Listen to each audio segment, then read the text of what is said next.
Falo também sobre Kaique, jogador do Cruzeiro, mais perto de se mudar para a Itália.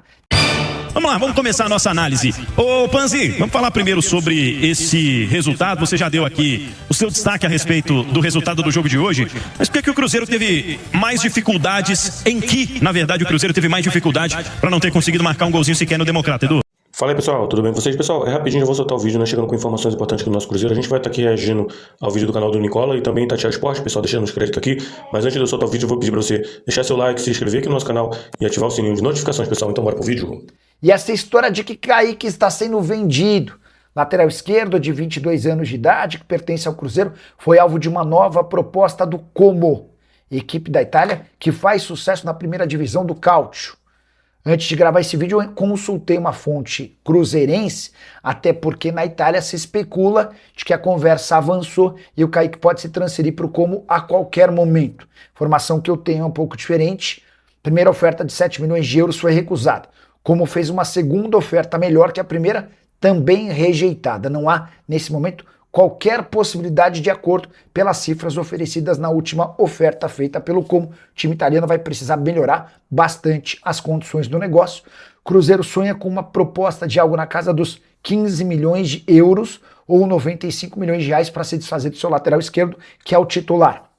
Com uma observação importante, se o Kaique está avaliado em 15 milhões de euros, seu reserva Cauã Prats vale muito mais. O Cruzeiro já recusou uma proposta de 13 milhões de euros do Dortmund.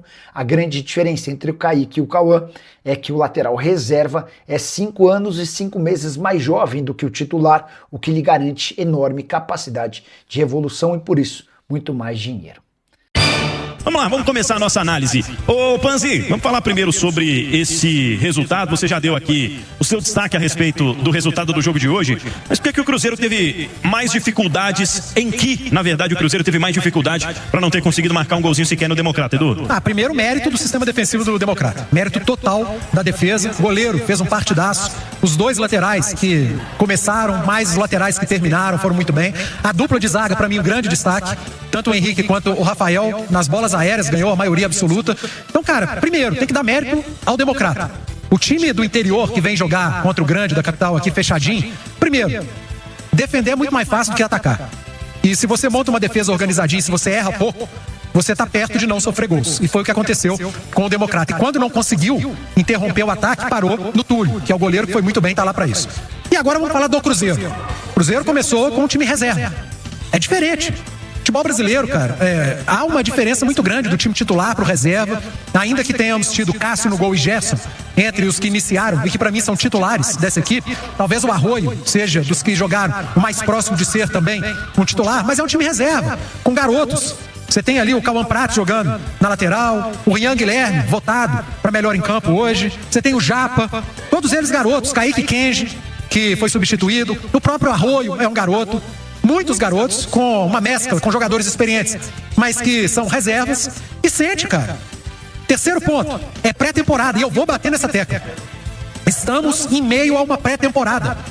Qualquer tipo de exigência nesse momento, para mim, é um equívoco.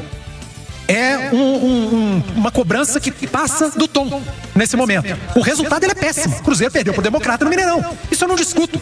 Mas eu preciso trazer para análise o fato de estarmos numa pré-temporada. Se o futebol brasileiro enfia goela abaixo dos clubes grandes, uma competição oficial, com 20 dias de pré-temporada, e eu tô falando de 4 jogos oficiais em 20 dias.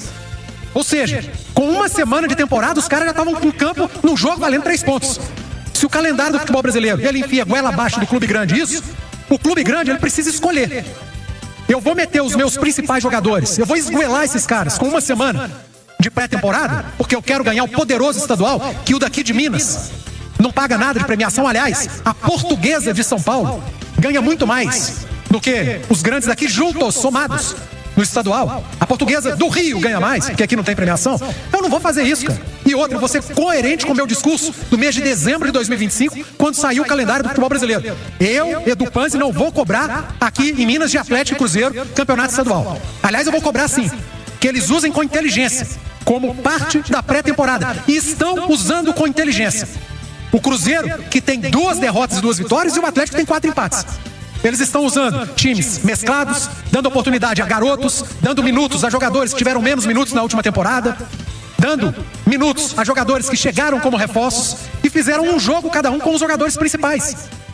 E é assim que tem que ser utilizado o campeonato estadual nesse momento. O Flamengo lá no Rio só jogou com o principal agora porque teve a obrigação de jogar, porque estava brigando para não cair, porque enfiaram goela abaixo do Flamengo. Jogos oficiais. O Palmeiras tomou de 4 no Novo Horizontino e já estão pedindo a cabeça do técnico em São Paulo, porque enfiaram goela abaixo em São Paulo o estadual com uma semana de pré-temporada. Então o erro é o nosso calendário. E eu vou repetir, eu não vou fazer parte dessa cobrança que para mim é fora do tom em cima dos nossos grandes aqui. Cruzeiro está usando o Campeonato Mineiro como deve usar, como parte da pré-temporada. É um torneio de verão para o Cruzeiro. Pro Atlético a mesma coisa. O Cruzeiro está se preparando para uma Copa Libertadores da América, para um campeonato brasileiro que esse ano ele entra postulante a título, diferente dos anos anteriores. E o torneio de verão de Minas Gerais está sendo bem utilizado para essa preparação, porque tem uma temporada toda pela frente e a temporada começa mesmo na próxima semana com o Brasileirão. É o Botafogo, irmão. E aí, o Cruzeiro vai usar o time principal. Como vai usar no Clássico? Isso é um campeonato à parte. Esse aí é time principal e não tem conversa. Chama a minha atenção, no seu comentário, a curiosidade pela semana que vem, a partir do momento em que começar o Campeonato Brasileiro. Tendência é de que o Campeonato Mineiro fique ainda mais para promover testes, trabalhar minutagens, trabalhar alternativas táticas, do que de fato disputar com esse ímpeto de título. Mas você não tenha dúvida. O Cruzeiro vai jogar com o time principal clássico no final de semana. Depois vai entrar em campo com o time principal contra o Botafogo. E a próxima rodada do Mineiro é o time que nós vimos aí hoje. E se bobear sem Cássio, sem Gerson, com o time reserva. Porque depois da próxima rodada, depois do Clássico, tem outro jogo do Campeonato Brasileiro. Aí, na semifinal do Mineiro, a depender de como tiver a sequência, você pode colocar o time principal. Na final, se for, põe o time principal, porque aí é jogo de taça, é jogo de conquista. Mas, gente, primeira fase do Mineiro é torneio de verão para o Cruzeiro, para o Atlético, para o Flamengo. E o time grande que usar o estadual para desesperado para ganhar, vai se ferrar, para não falar outra palavra, lá na frente, nas principais competições. Nosso calendário precisa ser utilizado com inteligência. E jogar o estadual como o Cruzeiro está jogando nessa primeira fase é utilizar com inteligência. E a sua visão dessa derrota do Cruzeiro pro Democrata e o impacto disso nesse planejamento que a gente estava falando aqui, ô Fabrício? Não, o impacto zero. Eu acho que o Panzi falou e foi muito bem nas palavras, né? O Panzi eu ainda só confundo o Panzi com o Panzi, né? Mas tá tudo bem, eu vou começar a chamar ele de Edu. Aí melhor. Pronto. Pode chamar de Edu? Então fechou. Dudu ou Edu. Então beleza aí, ó. Fechou. Aquele desenho lá, lembra? Dudu e Edu. Não é da minha época, não. Cara, então acho que tem que tomar cuidado. Eu acho que assim como não empolga vencer de 5-0 aqui, né? Aquele resultado com o Uberlândia, cara. Uberlândia? Como é que é? Uberlândia. É, Uberlândia. Cara, então não tem que ter empolgação nenhuma, não tem que ter desespero agora que perdeu pro Democrata. Aliás, que fez uma excelente partida. O Cruzeiro criou muitas jogadas, tudo. Mas é aquilo, não é um Cruzeiro que a gente vai ver na temporada, né? Vai ser um ritmo mais intenso, vai ser um time mais vertical quando se coloca o time titular. Até porque, pô, Fabrício, mas os titulares entraram no segundo tempo, mas é diferente. O ritmo da partida já era outro. É diferente quando você já tá num ritmo de partida, um ritmo mais cadenciado, os jogadores ali que não estavam tão entrosados, enfim. Não vai mudar de uma hora para outra. Os jogadores que são acostumados a jogar titular sentem quando entra no segundo tempo. É diferente, aquela inchada. Tem jogador que é para segundo tempo, tem jogador que é para jogar titular, entendeu? Então a gente tem que procurar ver, valorizar algumas jogadas, jogadores aí com potencial para ajudar o time nessa temporada, né? Igual a gente tá vendo o Japa. Eu tô encantado com o futebol do Japa. Tem jogado muito. O Rian Guilherme jogou muita bola, sabe? Isso é importante, a gente tem que ver isso. Tem que ver o Gerson que chegou hoje e já mostrando o que ele pode fazer, que assim, me enche os olhos, né? Ver um jogador com essa qualidade, com esse nível em campo. Eu só costumava ver o Gerson, lógico, jogar na TV. Alguns jogos eu fui no Maraca, vi aqui, mas assim, você vê o Gerson com a camisa do Cruzeiro aqui pertinho, vê o tanto que esse cara tem potencial, o tanto que joga fácil, sabe? É muito bacana ver um Prats com esse potencial todo que tem, muita força. Então o Christian eu fico impressionado. Onde coloca o Christian, ele joga. Hoje colocou ele de volante, ele joga, ele puxa, ele ataca. Lógico, tem essa tendência a não resguardar tanto ali na frente da zaga, mas enfim, era o que o jogo tava precisando. Puxou, roubou bola, arrancou. Então essas coisas que a gente tem que ver. E aí esperar mais esses jogadores aí, né? Que, por exemplo, o Fagner eu achei que já não foi legal hoje. E aí eu fico nessa dúvida, né, Pedro? Porque assim, você manteve o Fagner no elenco. Aí você deixa, de repente, de aproveitar o Cauã Moraes. É isso que eu fico, esse peso do Fagner, sim, pode ser um jogador importante na temporada? Pode. Hoje não mostrou, né? Não tá bem, mas é normal. O jogador mais velho demora um pouco mais a pegar esse ritmo de jogo. mas aí você deixou de usar um Cauã Moraes ali, que hoje seria uma partida ideal pra ele, jogada pelo lado, os times muito fechados, você tem que ir fora pra voltar dentro, você tem que ir no fundo, com o Chico, por exemplo. Hoje a gente poderia ter utilizado o Arroio, o Panzi até falou, Edu, uma hora falou, pô, olha, trocou o Kenji foi pra direita e o Arroio foi pra esquerda, que legal, mas foi uma jogada, né, Panzi? Aí já voltou, e hoje era ideal, de repente, tirar esse pé trocado. Por quê? Porque a gente tem um jogador referência, o Chico da Costa, que é bom na bola aérea, coisa que a gente não tinha esse jogador, não tá acostumado. E aí é bom, com o Caio Jorge, beleza, os pés trocados, beleza, ele faz o facão, vem pra tabela. O Chico da Silva também, o Chico da Costa também tem essa facilidade de encontrar a tabela, né? Que aí no pé trocado isso ajuda muito. Mas a gente poderia ter tentado, de repente, o Arroio jogar mais na esquerda, ter buscado mais o fundo, o próprio Kenji pela direita, pra buscar uma bola mais aérea e procurar mais o Chico da Costa. Enfim, o Neiser também achei que.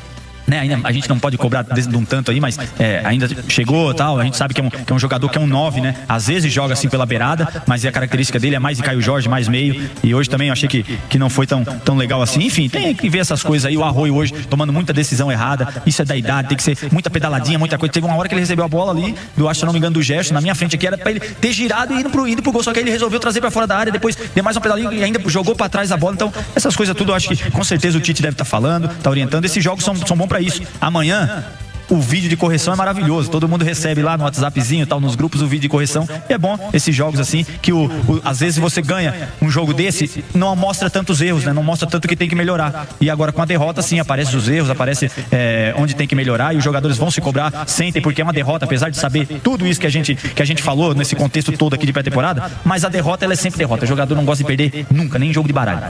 Então é isso aí, pessoal. Já que você chegou até aqui no vídeo, não se esqueçam de dar aquela moral, se inscrevendo aqui no nosso canal, deixando o like, a opinião de vocês aqui nos comentários, galera. Vai nos ajudar bastante, né? Pra gente estar trazendo esses cortes aí de notícia do nosso Cruzeiro todos os dias aqui pra vocês, galera. Rapaziada, então é isso. Esse aí foi mais um vídeo de hoje. A gente vai ficando por aqui, né? Um forte abraço a todos. Fiquem todos com Deus. E até o próximo vídeo, galera. Fui!